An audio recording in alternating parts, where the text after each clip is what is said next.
Now I'm going to teach you about the hips and hip circles. With belly dancing, that's very, very typical no matter what style you want to learn or that you're doing. So this will give you the basics on how to approach it. First is the all-important stance. And as you can see in the mirror behind me, feet are about hips width apart, a little bit of a bounce, knees slightly bent, and your pelvis is a little bit forward. I'll show you that from the side. Not like hugely forward, but just a little bit forward. If you ever find that you're off balance, just reassess your stance, see whether you've got that bounce. And with that, the knees kind of softly bent and the hips a little bit forward. You do have a fair bit of range. You can see what happens if I lock my knees and my hips. I've got about this much range. If I loosen everything up, then I've got quite a lot more range. Forward and back. So always try and maintain that stance. That'll also protect you from getting injured. So the very first way to test your limits with your circles is lean off to one side, and if your knees are softly bent, you'll be able to do better there. And off to the side.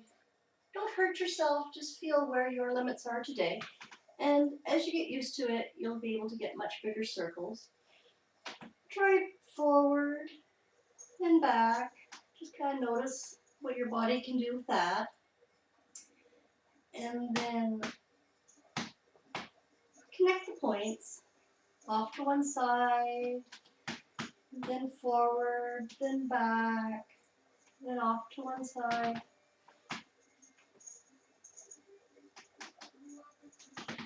Now as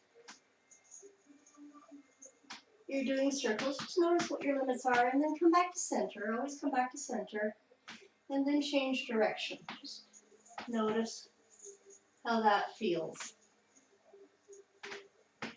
Now this biggest circle is really a very slow music song move. As the music gets faster, you go smaller. Same as a figure skater. As she's going into a tight, fast spin, she brings her arms in and she brings herself to center. Same with belly dance. If you're doing very slow and central, you do big moves. And if you're doing fast and exciting, you do smaller moves. So for medium-sized circles, it's as if you're drawing a circle around the outside of your feet. Not the other side of the room, just around the outside of your feet. And once again, you might want to see if you can separate the body. So hold on to your bottom ribs. See if you can keep your upper body still. And then go the other direction.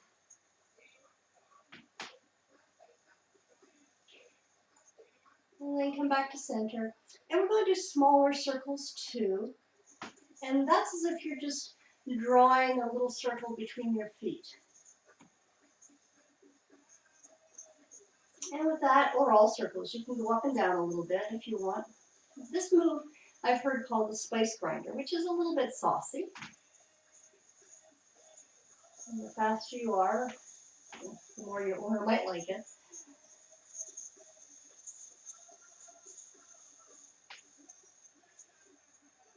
And then you can move to medium-sized circles.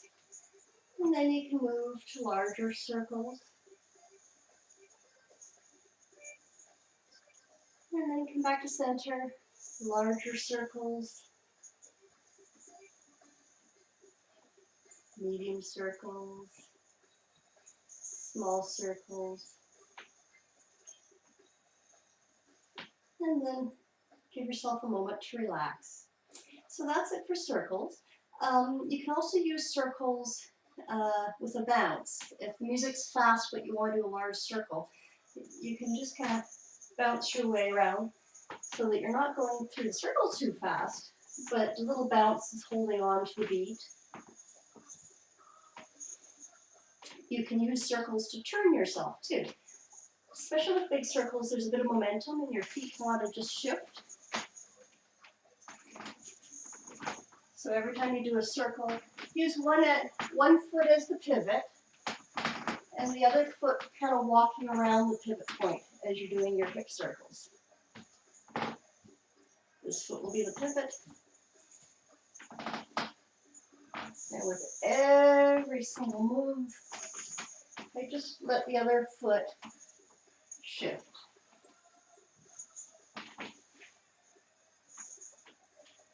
Okay, so now you have a set of hip circles to practice, and now you can go on to the next lesson.